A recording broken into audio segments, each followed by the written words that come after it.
Hi, good morning. So we have a panel today on online toxicity and harassment, which is a very, very important subject. And so first off, I'd like the panel to introduce themselves. So Jenny, why don't you go first? Sure. Hi, everyone. I'm a research director at a market research agency called Brighter. And one of the sectors that we specialize in is gaming. So I work with a range of clients across, different platforms, games, titles, helping them with things like new product development, player understanding, brand equity studies, that kind of thing. But also alongside that, we do our own kind of independent study. We've been doing it for the last 4 years, which we'll talk about a bit more later, but it's around female gamers and more specifically, the kind of toxicity that they experience. Okay, excellent. And Maria, what about yourself? Hi, everyone. Good morning, good evening, good afternoon, wherever you are in the world. My name is Maria. I'm co-founder and CEO of Gamer Safer, and we are a safe tech company fighting frauds, crimes, and toxicity. I'm really excited and happy to have these conversations, getting comfortable with the uncomfortable. Gamer Safer is my second company. Before that, I was working with Impact, mostly with the UN Sustainable Goals. I'm a gamer myself. My kids are gamers, so professionally and personally, this is a topic that is really important to me. Excellent. And our final member, Tarja, would you like to introduce yourself, please? Hey, so I'm Tarja Porkkakonttori and I work as Director of Communications at Global Game Jam. And I also do games PR and marketing at PR Nordic and do some tech and games journalism. And I'm a gamer as well, and my kids are gamers. So this is something really personal. And as community manager work, I deal with these issues a lot. And we are arranging International Games Summit on Mental Health this year, tix.ca. You can go to check. And we have a lot of talk about online toxicity there as well. Okay, and I'm Charlie Harbord. I'm a researcher in games, mostly focused on language and gaming, and also Indigenous preservation through digital games, as well as wearing a few hats for women in games. And the one that's most related to this is I'm the Twitch moderator, but also streamer coordinator. And so this is a very important talk for me to learn a lot from. But I think first, Jenny, would you like to introduce the topic? Yes, so I thought before we start kind of chatting away, I'd share some kind of stats with you from this year's female gamer study. So I have a slide that has come up on cue perfectly. So this is actually the 4th year that we've done it. So we started off just surveying female gamers in the UK and got some really interesting insights. So we continued the next year, including the US as well. And then again, next year we added in males so that we could compare the experiences. And then this year, we focused just on females again, but we also included female gamers from China as well to get that different perspective. So we've kind of just pulled out some stats for you here around the toxicity. As you can see, that top left is probably the key figure. Also quite worrying that that's the percentage of female gamers who have ever experienced abuse or harassment from male gamers in the UK and the US over time. So obviously 2019 it was 34%, which is still relatively high, and it's almost doubled now this year. 64% have ever experienced. The types of abuse that people experience as well, it really kind of varies from being aggressively quizzed about their experience or their skills. If they win in a game or get the high score, quite often they are questioned about, you must have been cheating, or people trying to hack into accounts to try and prove that they were cheating. Being sent inappropriate content, so perhaps like nude images, or being asked to send the male gamer nude images, and verbal abuse as well, ranging from anything from sexist stereotypes to quite violent threats of rape as well, sexual harassment. And then on the right hand side there, you kind of see the impact that this kind of behavior is having on female gamers. So obviously it's kind of ruining their gaming experience, something that they love to do. over half feel that they have to practice before even joining an online multiplayer, or 14% just avoid them altogether because they're aware of this kind of behavior that's going on. And then even amongst those who are playing, over a third of them don't often reveal that they're female, or they avoid speaking through fear of negative reactions of being female as well, which is obviously a really fun part of the game, being able to chat to your teammates and stuff like that. So it's really impacting their gaming experience. And then just finally, the kind of donut chart at the bottom, it's asking whether they feel that there are adequate processes in place to deal with this kind of behavior, and just 30% of female gamers say yes, there are. Obviously 38% say no, and then there's also a large proportion who just don't know. So maybe there are tools and things to support them, but they're not aware of them. So yeah, just thought I'd share those stats with you. Okay, so for the first area, so the toxicity, what kind of forms does this toxicity take? Is that something that, Maria, for example, that you would have some input on? Yeah, I think it's really important when we talk about toxicity to highlight that there is no consensus around what toxicity means. So when she was talking about harassment, all those different behaviors, I think we can evolve when we tackle those different behaviors and differentiate, a conversation between friends from those sustained severe behaviors that are compromising gaming experiences. So this is one of the things that we are tackling a lot at Gamer Safer. So we are focusing on the most severe behaviors, and also because what the first major gaming using our technology, just to give you an example, is Minecraft.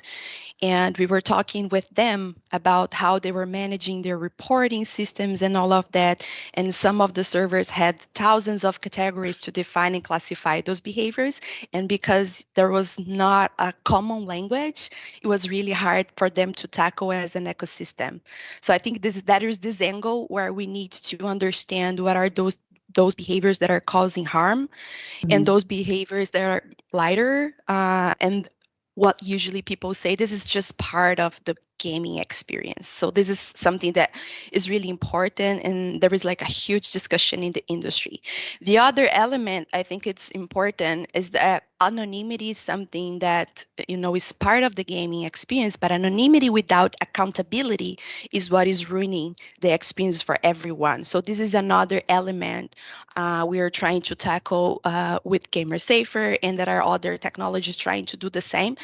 But I think without accountability, education, moderation, and other tools that are already available there won't be able to, tackle and we are seeing the challenge on the rise because of that. So I think those elements, like, can we have a common language and then tackle as an industry something, manage, study, identify, and then develop better tools? And the other thing, can we bring in more accountability? Can we test different technology, because what is out there is not enough, and then combine with everything else that is available out there, that are a lot of different contents like programs, YouTube videos to educate players about how to behave better in their communities, stand up for themselves, but that won't work without accountability. So that's my take.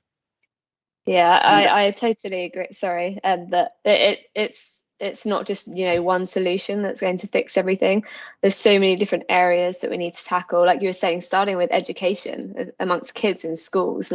Teaching them what is wrong and right behavior, because otherwise they go into a game and they see adults abusing other players, and they think, oh, okay, that's what happens in these games, and they start mimicking the same behaviors, and then and as well as having the tools in games to try and moderate things, and also having accountability, telling people why they've been pulled up on something, why their behavior was not right. And having kind of clear consequences as well. And I don't mean just banning someone, saying, oh, you're banned for X amount of days. That's not really going to help them reform, I don't think. Not when you just make another identification and go back in. Tarja, what is your take on that? Yeah, I was trying to say that I really hate that kind of culture that we are told it's just part of the game or the gaming experience to take all that like bad talk and all the toxicity, and you just would like you should be somehow tougher and grow a thicker skin and all that. I've heard that a million times because I'm really sensitive. Like I'm sensitive when it's about my personal life. When I play games, I love shooters. I love Rainbow Six Siege, for example, which has been a lot in headlines. Probably all know some bad things about Rainbow and its community, and especially what has happened to women who played. And I myself, I don't go in voice chat when I'm playing Rainbow, and it makes the experience worse for a team, but it makes it better for me. And because why I don't do that? Why I don't just take it and grow a thicker skin? Because I have feelings. I'm a human being, and I don't think it's something like all that talk we get as women, especially as women, that kind of like it's always like I'm sorry to say, but I don't have a single good experience playing like without my friends and being in voice chat. It's always been, it goes to flirting, it goes to really inappropriate talk, and I can't even repeat the things I've heard there.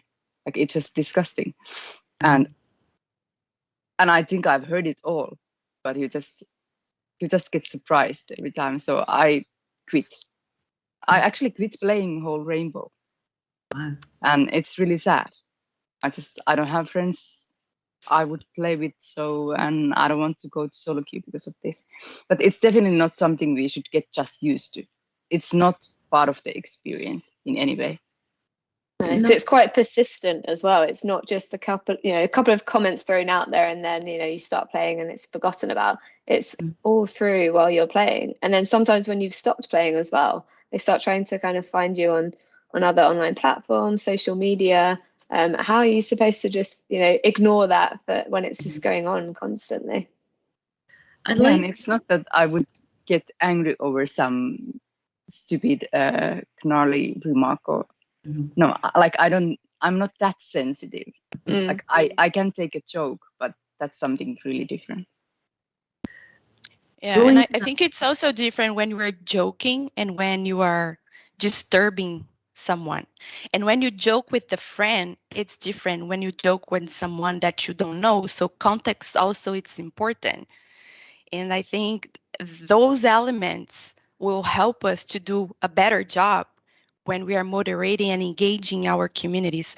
So I think there is a new approach coming, and that's super important, which is the proactive protection approach. So before, how can I know more about that player before they join that experience in order to provide better engagement, better features, all of that? Because trying to analyze and to extract context among billions of conversations, interaction, it's really hard. And there are reports showing the frustration that players have when they report because sometimes they don't hear back many times. And can you imagine? Those games are investing a lot of money, they are, but it's really hard. So we need to come up with better and more strategies to think before the fact, not during and after. So I think that's the challenge that I think we have as an industry, and I think that collectively we can win this challenge. And thinking about female gamers, we represent more than 50% of the players. So we're demanding something really fair. We have numbers. We want to join games as we are. So, why not, be open and trying different things in order to not only provide better experience. So, for example, I see myself as a startup founder, and everything that I want to do is satisfy my customers, right? So that's the kind of thing, games should focus more, because they're also losing money. You know, the numbers are out there.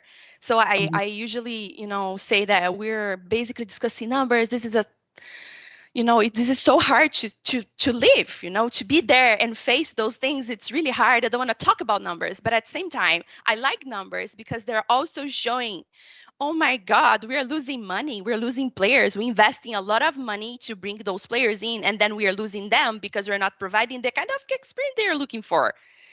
And that is not going away. You know, my daughter, she's 15. She wants to play competitive games, but she won't stay on places that she's not accepted as she is. You know, we all want to join games as we are. We don't want to hide ourselves. So that's the kind of thing we need to change more and more. And I think this conversation, what I like about it, it's important because, you know, 2 years ago, 3 years ago, when you know, many times people were scared somehow to talk about those hard things. But when we don't talk about it, we don't evolve, we don't grow, you know, we don't think alternatives. And I'll stop talking because sometimes I talk too much. No, I love the enthusiasm you have. Like, you really have passion for this, and as I believe we all have, and that's why we are here today. But as I said, I hate numbers as well, despite it's part of my job. But why I love them is because some people understand the numbers best. Like, we have to take that number approach and money approach to convince some of the actors in all of this to do something to the issue. Like, as you said, we are losing, or they are losing customers. Like, I'm one example. Yeah, I haven't played any multiplayer games at all because I'm scared. Doing this research for 4 years, I keep every year, I'm like, okay, I'm going to pluck up the courage and start playing a game. And I've just heard too many negative stories that I'm still just avoiding it, which is really sad. Like you said, that you're losing out on a lot of players. Absolutely. And I think one of the things that I've picked up from what all of you were saying, there is that very fine line where someone can say, yeah, but it's just banter. It's just a joke. She can't take a joke. How do you deal with that? Which is a really loaded question, is it? You know, it just makes me so angry. Yeah. Don't be such a snowflake. That's always the answer to everything. If you try to say that you are hurt, if you try to get heard with your, like, that you have problem with this kind of language, you have problem with this kind of confrontation, and then you are called a snowflake because of that. But I think it's something, sorry to say, but it's something small-minded people do. They call other snowflakes when they can't take the responsibility of their own actions and words. Yeah, and it's definitely a lot. It's far from a joke. The types of comments that I've seen as well. That it's, you know, I'm going to find out where you live, find you, and, you know, like I said, mentions threats of rape and things like that. Really graphic descriptions as well. It's really scary. Like imagining that someone might actually track you down in real life and try and break into your home. That's not a joke. Definitely not. That I think that's where we need kind of clear guidelines or like conduct, code of conducts, to really make it clear to all gamers what is acceptable and what isn't. You know, that's part of the process that we need to do. Yeah, and also I think it's sorry, go ahead. No, you can say. And I think it's also important just to highlight that this kind of behavior is not only affecting female players, because there are other studies showing that harassment, you know, is making other players to stop playing or quitting the game. So this culture is a challenge, you know, that we share. Online in general, I think, it's not only games. I think online culture brings this challenge, you know, but I think the tricky thing about games is the level of anonymity, because in social media you can type different accounts to the same person and bring more accountability. And in games, it's harder to ban someone and avoid that person to join over and over and over again. So I think it's important to say that this is not only affecting female players. It's a big part, and it's a big important piece of it, and also minorities, people of color, all of that. I have an accent.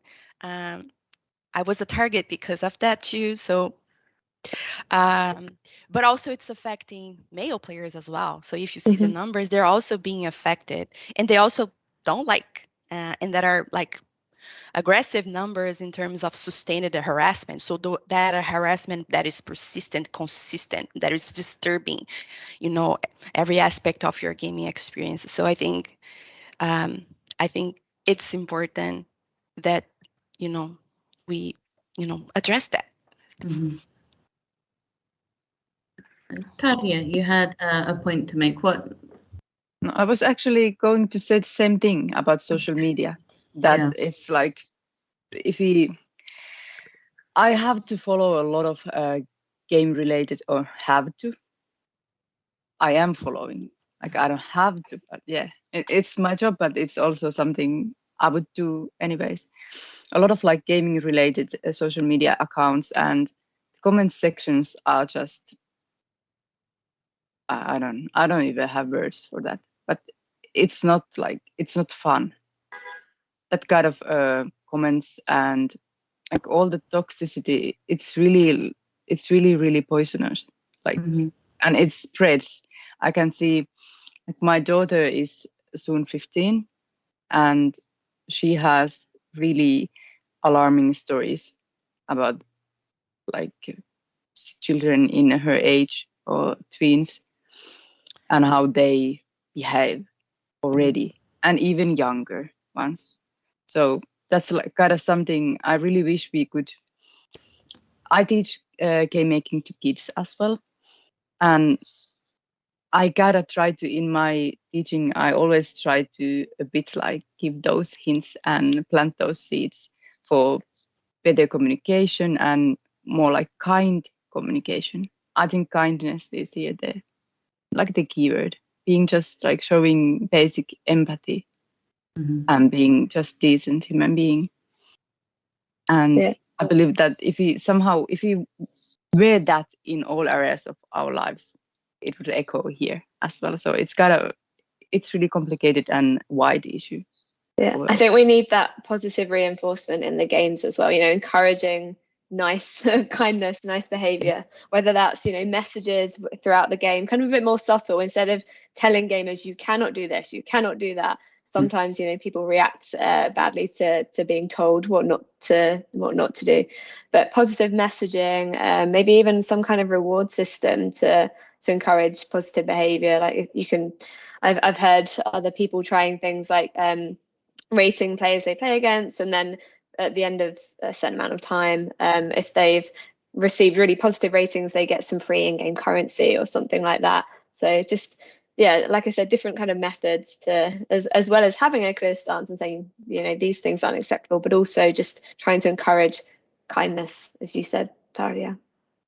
League of Legends from Riot Games, it has that system. Like, it's not so, like, I don't know how impactful it is. I haven't seen any stats, but I think it feels nice when you get honored from being a good teammate, or I don't know, it can be just me, but I believe it has that effect to many. That when you get told that, okay, this and like so many people liked to play like on your side, and it's like getting a gold star at school, like, yes, everyone that's wants nice. Stickers. It makes you feel nice. It probably makes your opponent feel quite nice as well. And the point that you said, I don't know if it has much impact. I think it's all these little things coming together. They all have some kind of impact, and then together like a larger impact. So that definitely shouldn't brush things off. I think it's like, well, the stats say we only saw a 3% increase or an improvement in behaviors, but looking at the wider picture, and it is a very like long-term goal. I think this cultural shift to stamp out toxicity. So all of these little gains, they're still improvements, I think. Definitely. And as So- we're saying, it's a combination, right? So this is another element that needs to be in place to encourage the kind of behavior we want to see more in our communities. And I think it's totally, doable for more gaming companies. Because we were talking about kids, and I have kids as well, and they love playing games, and I love that they love playing games. So I do recognize all the positive aspects of games, but also when we are talking about certain behaviors and certain criminal behaviors, we're talking about the power imbalance that I think I need to talk about it, because when there is this power imbalance, when we have a professional and a criminal in one side, and then when you have a kid in the other side, that you can give like many times the best education, but sometimes they don't have knowledge and maturity enough to make smart choices when they're dealing with those criminals. So I think it's really important to differentiate different behaviors and the power imbalance that we find in certain online contexts, because in that sense, when we're dealing and managing criminals, I think the power to solve the problem is more on the platform side. And even though we don't have that many cases, and the studies are showing it's a small percentile, but a small percentile in the amount of users that certain games have, this is a critical problem that we have as a society.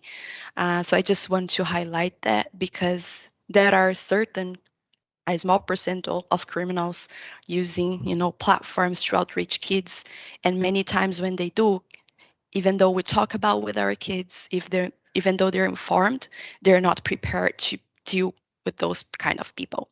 And the same goes to other kinds of crimes and frauds that affect older players. When there is a criminal in the other side, the power is more on the platform to solve than in the player to solve. So we need to understand. And because sometimes people say, oh, it's a matter of you don't click that link because it's suspicious, right? And many times, kids are naive. They'll click because they want to win something, right?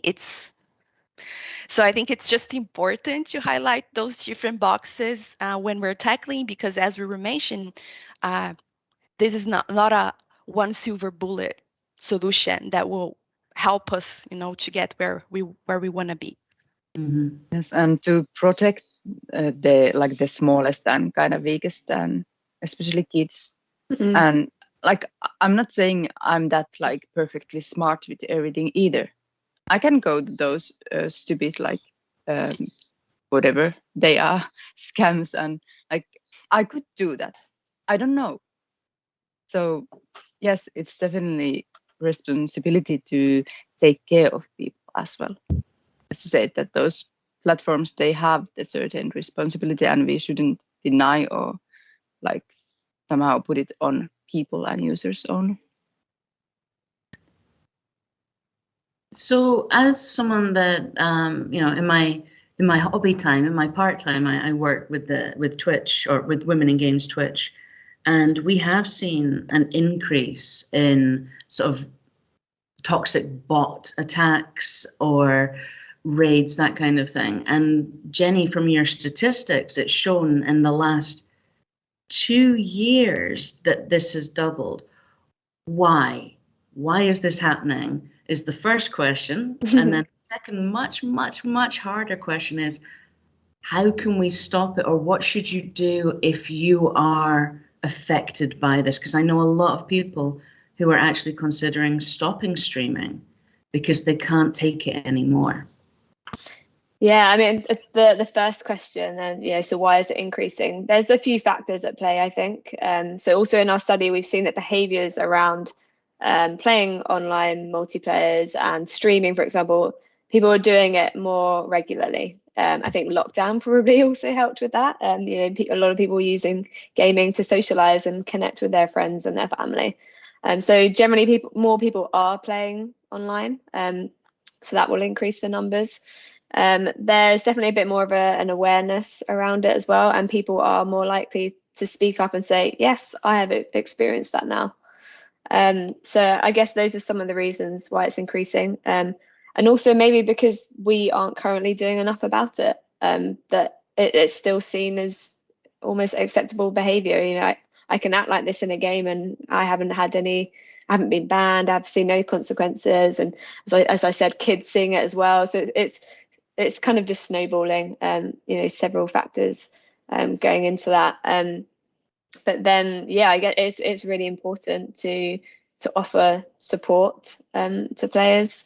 And I can't say, you know, exactly what form that would be in, but making sure that, first of all, that players are aware there is support out there, making sure, okay, if you have having a clear process for if they need to report something, or if they just want to talk to someone. You know, there's so many platforms you can use to create safe spaces, nice communities for people to just talk to others, or, you know, just offer that kind of ear to talk to, maybe, I think.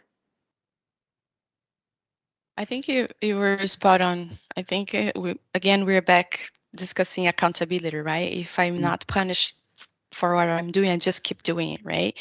And one way that I see, you know, this moving forward is making sure that we are verifying and authenticate, you know, people that are commenting on streamers' accounts, because with that kind of verification, so just as an example, Gamer Safer, we do liveness detection, we use AI and computer vision to do that in less than 1 second. So when we verify and authenticate those accounts, if, you know, someone behaves inappropriately, they can be banned for good. Or if it's a bot, it's really hard to, you know, authenticate a bot. So we avoid those kinds of issues. But, you know, those are not new technologies, but in games, they're not being used. You know, in these environments, they're not being used. So I think we need more open minds to test different things, and then to see, you know, and to strategize how can we evolve from there. But I think it's proven that what is available out there, it's important, but it's not solving the challenge. So we need to test and we need to be open. And also we need more women and diversity folks designing solutions for this ecosystem. That's why I'm here. Yes. And I would love to see more like women like me, for example, designing solutions, because sometimes we bring a new perspective, right? And I was just looking to some numbers. I don't remember the gaming company right now, but for example, I am a Latina. Less than 6% of their workforce were Latinos.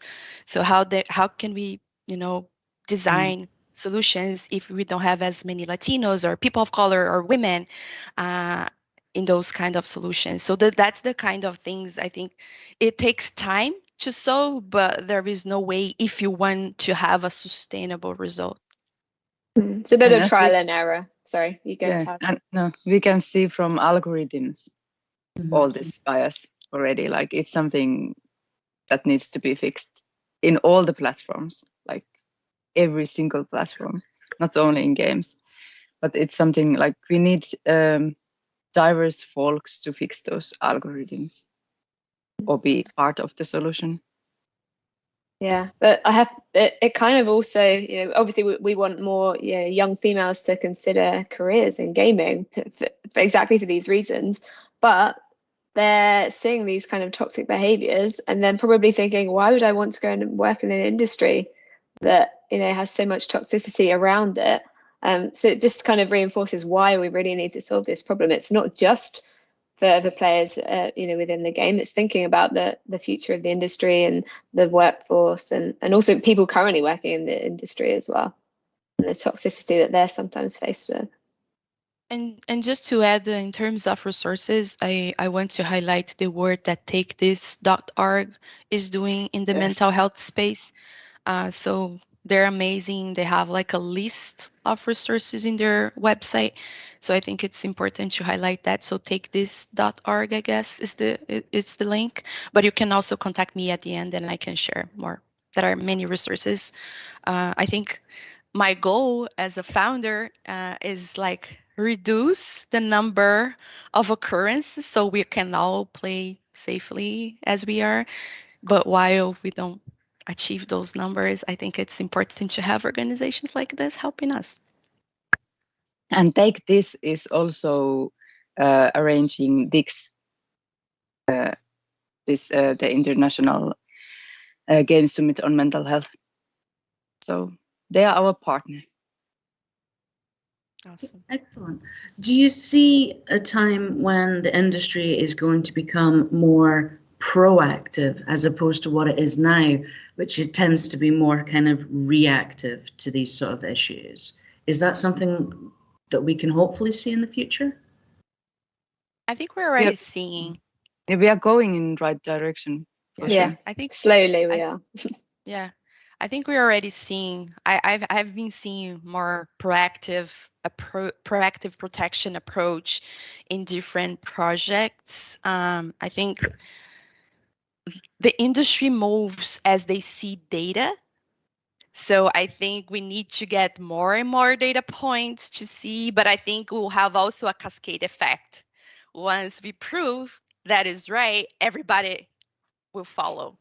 But proactive can also mean different things depending on who is managing the project. So I think like for us at Gamer Safer, proactive protection means before the gaming experience, how can I know more and better about a player so I can maybe put that player or match that player with a better fit for them, or can I validate that player, connect that player to a real person so I can make that player accountable, minimizing all those issues. So just to highlight a few things.